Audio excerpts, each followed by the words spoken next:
Aditya official में आपका स्वागत है और आज हम पढ़ने वाले हैं भारतीय संविधान के भाग। तो भारतीय संविधान के भाग पढ़ने से पहले हमें ये पता होना चाहिए कि संविधान पारित कब हुआ था। तो संविधान जो पारित हुआ था वो 26 नवंबर 1949 को संविधान सभा द्वारा पारित किया गया था। उस समय संविधान में 22 भाग थे, 395 आर्टिकल्स थे और 8 अनुसूचियाँ थी। लेकिन वर्तमान में संविधान में 22 भाग हैं, 395 आर्टिकल हैं और 12 अनुसूचियाँ हैं। तो ध्यान रखना 26 नवंबर को 1949 को संविधान पारित हुआ था। तो आगे बढ़ते हैं भाग एक की साइड कि भाग संविधान में 22 भाग हैं, तो हम एक एक भाग करके उनका जिक्र करते हैं। तो स्टार्ट करते हैं। भाग एक में क्या बोला गया है? तो भाग एक में बोला गया है कि संघ और उसका राज्य क्षेत्र होगा, यानी कि यूनियन ऑन और इट्स टेरिटरी। तो ध्यान रखना भाग एक में है और जो इससे रिलेटेड आर्टिकल हैं वो है 1 से लेकर 4 तक आर्टिकल का उल्लेख किया गया है भाग एक में। नेक्स्ट है भाग दो। तो भाग दो की बात की जाए तो उसमें सिटीजनशिप यानी कि नागरिकता का उल्लेख किया गया है भाग दो में। और इससे जो रिलेटेड आर्टिकल हैं तो 5 से लेकर 11 तक आर्टिकल का जिक्र किया गया है भाग दो में। तो ध्यान रखना भाग एक में संघ और उसका राज्य क्षेत्र है और भाग सेकंड में सिटीजनशिप के बारे में बताया गया है और आर्टिकल 5 to 11 का जिक्र किया गया है भाग सेकंड में। जो नेक्स्ट थर्ड भाग है यानी कि भाग 3 में बोला गया है फंडामेंटल राइट के बारे में। क्या बोला गया है? फंडामेंटल राइट के बारे में। और 12 से 35 आर्टिकल तक का जिक्र मूल अधिकार के अंतर्गत किया गया है। तो ध्यान रखना मूल अधिकार भाग 3 में है। नेक्स्ट आगे बढ़ते हैं। नेक्स्ट आएगा हमारा मूल अधिकार के भाग बाद डीपीएसपी यानी कि directive principle of state policy. DPSP यानी कि राज्य के नीति निर्देशक तत्व। अगर इनकी बात की जाए तो राज्य के नीति निर्देशक तत्व की, तो इसमें आर्टिकल का उल्लेख किया गया है 36 से 51 तक आर्टिकल का उल्लेख किया गया है भाग 4 में। तो ध्यान रखना डीपीएसपी किस में? भाग 4 में। इसके बाद है भाग 4 के जिसमें बोला गया है फंडामेंटल राइट्स। तो ध्यान रखना फंडामेंटल राइट्स किस में उल्लेख किया गया है? भाग 4 में। और इससे रिलेटेड जो आर्टिकल है वो है 51 के में। तो ध्यान रखना भाग 4 में बोला गया है राज्य के नीति निर्देशक तत्व यानी डीपीएसपी और भाग 4 के में मूल कर्तव्य। ये इंपॉर्टेंट है। भाग 3 फंडामेंटल राइट, भाग 4 डीपीएसपी और भाग 4 के फंडामेंटल ड्यूटीज। नेक्स्ट आगे बढ़ते हैं। नेक्स्ट हमारा रहेगा भाग 5 में संघ के बारे में बताया गया है। संघ से रिलेटेड कौन कौन से आर्टिकल हैं? तो संघ से बताया गया है 52 से 151 आर्टिकल तक का उल्लेख भाग 5 में है। तो ध्यान रखना 52 से 151 आर्टिकल तक का उल्लेख भाग 5 में है और भाग 5 में है संघ। अब भाग 5 को भी अगर डिवाइड कर दें तो इसमें है कार्यपालिका संसद, राष्ट्रपति की विधायी शक्तियाँ यानी कि लेजिस्लेटिव पावर और प्रिंसिपल, संघ की न्यायपालिका अर्थात द यूनियन जुडिशरी और भारत का नियंत्रक और महालेखा परीक्षक। तो ध्यान रखना भाग 5 में 52 से 151 आर्टिकल का उल्लेख किया गया है। कार्यपालिका में बात की जाए तो इसको डिवाइड कर लेते हैं। तो कार्यपालिका 52 आर्टिकल से 78 आर्टिकल तक है कार्यपालिका। अगर संसद की बात की जाए तो संसद है 79 से 122 आर्टिकल तक। तो ध्यान रखना कार्यपालिका 52 से 78 और संसद का उल्लेख है जो 79 आर्टिकल से 122 आर्टिकल तक। अगर राज्य की विधायी शक्तियों की बात, राष्ट्रपति की विधायी शक्तियों की बात की जाए तो जो राष्ट्रपति की विधायी शक्तियाँ हैं उसका उल्लेख किया गया है आर्टिकल 123 में।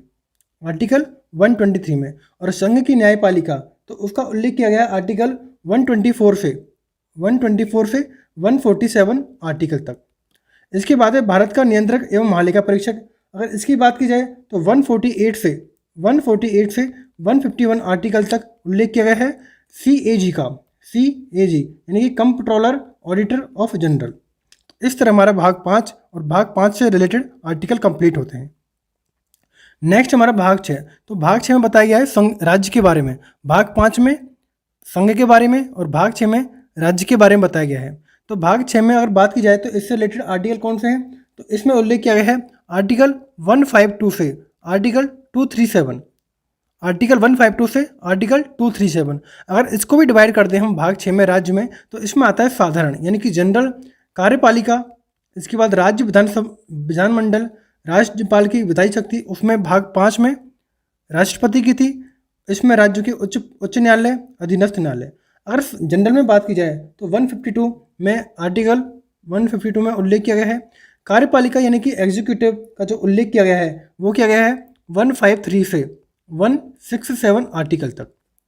इसके बाद है राज्य विधानमंडल की बात की जाए तो इसका जो रिलेटेड आर्टिकल है वो 168 से 212 यानी कि 212 तक उल्लेख किया गया है। राज्यपाल की विधायी शक्ति यानी कि legislative power of the governor, अगर इससे रिलेटेड आर्टिकल देखें तो वो किया गया है, लेजिस्लेटिव पावर ऑफ गवर्नर का उल्लेख किया गया है आर्टिकल 213 में। नेक्स्ट है राज्यों के उच्च न्यायालय, अगर इसकी बात की जाए तो आर्टिकल का उल्लेख किया गया है 214 से 232 आर्टिकल तक। उच्च न्यायालय 214 से 232 आर्टिकल तक। अगर बात की जाए अधीनस्थ न्यायालय यानी कि सब ऑर्डिनेट जो कोर्ट होते हैं उसका उल्लेख किया गया है 233 से 237 तक। तो इस तरह हमारे भाग 6 में जो राज्य से रिलेटेड आर्टिकल हैं वो कंप्लीट होते हैं। नेक्स्ट हम बात करते हैं भाग 7 में। तो भाग 7 में बोला गया है जो कि निश्चित है, जिसको 7वें संविधान संशोधन 1956 द्वारा निश्चित किया गया है, और इसमें जो आर्टिकल का उल्लेख किया गया है वो है आर्टिकल 238। नेक्स्ट रहेगा हमारा भाग 8। तो भाग 8 में बोला गया है संघ राज्य क्षेत्र के बारे में यानी कि यूनियन टेरिटरी के बारे में बोला गया है, और जो इसमें रिलेटेड आर्टिकल हैं वो हैं 239 से 242 आर्टिकल। तो ध्यान रखना भाग 8 में बोला गया है संघ राज्य क्षेत्र। नेक्स्ट आगे बढ़ते हैं भाग 9 में क्या बोला गया है। भाग 9 में बोला गया है पंचायत, और पंचायत से रिलेटेड जो आर्टिकल हैं वो हैं 243 से 243 ओ। तो ध्यान रखना 243 से 243 ओ का जिक्र संविधान के भाग 9 में किया गया है, और संविधान 9 में है पंचायत, और हिंदी में बोले तो ओ को डैश से रिप्रेजेंट किया गया है। नेक्स्ट है भाग 9 में। तो भाग 9 में देखा जाए तो भाग 9 में नगर पालिकाओं का जिक्र किया गया है भाग 9 के में, और जो आर्टिकल रिलेटेड है इससे वो है 243 पी से 243 जेड जी। तो ध्यान रखना आर्टिकल 243 पी से आर्टिकल 243 जेड जी, या फिर हिंदी में 243 तय से 243 या 6 तक। नेक्स्ट है भाग 9 है जिसमें सहकारी समितियों का उल्लेख किया गया है, और इससे रिलेटेड जो आर्टिकल हैं वो हैं 243 जेड एच से 243 जेड टी तक सहकारी समिति। तो एक बार रिवीजन कर लेते हैं। भाग 9 में पंचायत है, भाग 9 में नगर पालिका है, और भाग 9 ख में सहकारी समिति है यानी कि कॉरपोरेटिव सोसाइटी। नेक्स्ट आगे बढ़ते हैं भाग 10 में। तो भाग 10 में अनुसूचित जाति, अनुसूचित और जनजाति क्षेत्र यानी कि शेड्यूल एंड ट्राइब एरिया के बारे में बताया गया है, और इससे रिलेटेड जो आर्टिकल हैं वो हैं 244 से 244 के तक का उल्लेख किया गया है आर्टिकल इसमें भाग 10 में।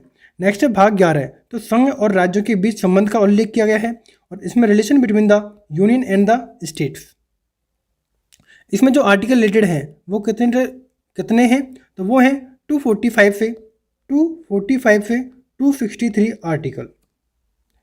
नेक्स्ट हमारा रहेगा भाग 12। तो भाग 12 में बोला गया है वित्तीय संपत्तियां, संविदाएं और बाद यानी कि finance, property and the contracts and suits, जिसमें 245 से 263 आर्टिकल तक का उल्लेख किया गया है।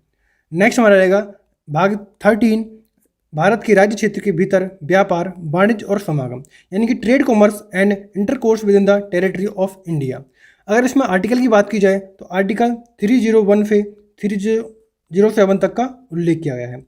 तो ध्यान रखना भाग 12 में वित्तीय संपत्ति और संविदाएं हैं, और भाग 13 में भारत के राज्य क्षेत्र के भीतर व्यापार, वाणिज्य और समागम का उल्लेख किया गया है। नेक्स्ट भाग जो रहे वो है भाग 14 यानी कि संघ और राज्यों के अधीन सेवाएं यानी कि service under the union and the state. इसके जो आर्टिकल रिलेटेड हैं वो हैं 308 से 323 तक। तो ध्यान रखना जो भी संघ सेवाएं और राज्य सेवाएं हैं उनका आर्टिकल 308 से 323 तक का उल्लेख है। भाग 14 के में उल्लेख किया गया है अधिकरण का यानी कि ट्रिब्यूनल्स का, और इसमें आर्टिकल जो रिलेटेड है वो है 323 कै से 323 ख तक। नेक्स्ट है भाग 15। इसमें निर्वाचन संबंधी उपलब्धियों का उल्लेख किया गया है, और निर्वाचन संबंधी आर्टिकल है वो है 324 से 329A। तो भाग 15 में है निर्वाचन।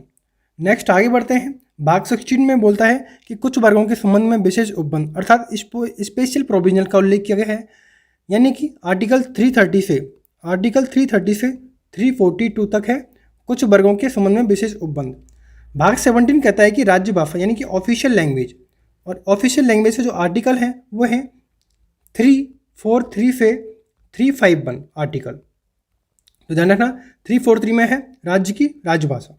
नेक्स्ट है भाग 18 में आपात उपबंध यानी कि इमरजेंसी प्रोविजनल केस में है, तो वो आर्टिकल है 352 से 360 में आपात उपबंध यानी कि भाग 18 में आर्टिकल 352 से 360 इमरजेंसी प्रोविजनल्स का उल्लेख किया गया है। नेक्स्ट रहेगा भाग 19 की बात की जाए तो मिसलेनियस बताया गया है, भाग 19 में कोई इंपॉर्टेंट नहीं है। भाग 20 की बात की जाए तो इंपॉर्टेंट है अमेंडमेंट ऑफ द कॉन्स्टिट्यूशन, जो संविधान में संशोधन होते हैं उसका उल्लेख किया गया है आर्टिकल 368 में। इंपॉर्टेंट है संविधान का संशोधन। नेक्स्ट आगे बढ़ते हैं। भाग 21 कहता है कि अस्थायी संक्रमणकालीन और विशेष उपबंध यानी कि temporary, transitional and special provisional. तो आर्टिकल जो है इसका वो है 369 से 392। नेक्स्ट बात करते हैं भाग 22 संक्षिप्त नाम प्रारंभ, हिंदी में प्राधिकृत पाठ अनुरचन यानी कि short title commencement, authoritative text in Hindi and repeals. Article है इससे रिलेटेड 393 से 395। तो इस तरह हमारे टोटल 22 भाग कंप्लीट होते हैं। इसके साथ साथ ही हम देखेंगे कि अनुसूचियाँ भी इसमें इंपॉर्टेंट हैं। तो मूल संविधान में जो अनुसूचियाँ थी वो थी 8। कितनी मूल संविधान में अनुसूचियाँ? तो वो थी 8। वर्तमान में है 12। अगर बात की जाए जो नवी अनुसूची थी, तो नवी अनुसूची को फर्स्ट कॉन्स्टिट्यूशन अमेंडमेंट एक्ट के तहत 1915 बंद द्वारा अधिसूचित किया गया था। 10वीं अनुसूची को जोड़ा गया था 52वें संविधान संशोधन 1985 द्वारा। जो 11वीं अनुसूची थी उसको 73वें संविधान संशोधन 1992 द्वारा जोड़ा गया था, और वो 12वीं अनुसूची वो 74वें संविधान संशोधन अधिनियम 1992 द्वारा जोड़ा गया था। इंपॉर्टेंट है, चारों ही एग्जाम में क्वेश्चन पूछे जाते हैं इनसे कि नवी सूची कब जोड़ी गई, 10वीं कब जोड़ी गई, 11वीं कब जोड़ी गई और 12वीं कब जोड़ी गई। तो इस तरह हमारी 12 सूचियाँ हैं। 12 सूची में नवी सूची बता दी, 10वीं सूची 1985 में 52वें कॉन्स्टिट्यूशन अमेंडमेंट एक्ट द्वारा, 11वीं अनुसूची 73वें और 12वीं 74वें। एक बार 12 सूचियों का रिविजन कर लेते हैं हम कि पहली अनुसूची में क्या बोला गया है। तो पहली अनुसूची में बोला गया है राज्य तथा संघ राज्यों के क्षेत्र का वर्णन किया गया है पहली अनुसूची में। जो सेकंड अनुसूची है उसमें मुख्य पदाधिकारियों के वेतन भत्ते यानी कि आपको वेतन भत्ता याद रखना है। सेकंड अनुसूची में वेतन भत्ते अगर वेतन भत्ते में बात की जाए तो राष्ट्रपति और राज्यपाल के वेतन भत्ते, लोकसभा विधानसभा के अध्यक्ष तथा उपाध्यक्ष तथा राज्यसभा तथा विधान परिषद के सभापति और उपसभापति के वेतन भत्ते। भाग में उच्चतम न्यायालय के न्यायाधीशों के वेतन भत्ते और नियंत्रक महालेखा परीक्षक के वेतन भत्ते, तो इनका उल्लेख किया गया है अनुसूची 2 में। अनुसूची 3 कहती है कि शपथ से रिलेटेड अनुसूची कौन सी है? तो वह है 3 अनुसूची। इसमें विधायिका के सदस्य, मंत्री, राष्ट्रपति, उपराष्ट्रपति, न्यायाधीश आदि के लिए शपथ के बारे में उल्लेख किया गया है। 4 अनुसूची वो है राज्यसभा में स्थानों का आवंटन कैसे करना चाहिए, कैसे किया जाएगा, तो उसका जिक्र किया गया है 4 अनुसूची में, यानी कि राज्यों तथा संघ राज्य क्षेत्रों से राज्यसभा में स्थानों का आवंटन 4th अनुसूची। इंपॉर्टेंट है, ध्यान रखना। अनुसूची 5 कहती है कि अनुसूचित क्षेत्रों तथा अनुसूचित जनजातियों के प्रशासन और नियंत्रण से संबंधित उपबंध 5वीं अनुसूची में उल्लेख किया गया है। 6ठी अनुसूची कहती है कि असम, मेघालय, त्रिपुरा और मिजोरम राज्यों के जनजातीय क्षेत्रों के प्रशासन के विषय में उपबंध बताया गया 6ठी अनुसूची में। 7वीं अनुसूची में बताया गया है कि संघ सूची, राज्य सूची और समवर्ती सूची का उल्लेख 7वीं अनुसूची में है। 8वीं अनुसूची में 22 भाषाओं का उल्लेख किया गया है। अभी बता दिया है आपको कि कौन कौन सी भाषा कब जोड़ी गई थी, कौन सी संविधान संशोधन द्वारा। 9वीं अनुसूची में भूमि सुधार अधिनियम का उल्लेख किया गया है और यह पहले संविधान संशोधन द्वारा 1951 द्वारा जोड़ा गया था। 10वीं अनुसूची में बात की जाए तो दल बदल संबंधी परिवर्तन का उल्लेख किसमें किया गया है? तो 10वीं अनुसूची में। इसको 52वें संविधान संशोधन अधिनियम द्वारा 1985 द्वारा जोड़ी गई थी 10वीं अनुसूची। 11वीं अनुसूची जोड़ी गई थी पंचायती राज से संबंधित है। 73वें संविधान संशोधन 1992 द्वारा जोड़ी गई थी 11वीं अनुसूची। 12वीं अनुसूची में नगर पालिकाओं का उल्लेख किया गया है। इसको 74वें संविधान संशोधन 1993 द्वारा जोड़ा गया था। तो इस तरह हमारे संविधान के भाग और अनुसूचियाँ कंप्लीट होती हैं। अगर आपको वीडियो अच्छी लगी तो प्लीज़ वीडियो को लाइक करें, शेयर करें, सब्सक्राइब करें। Thanks for watching.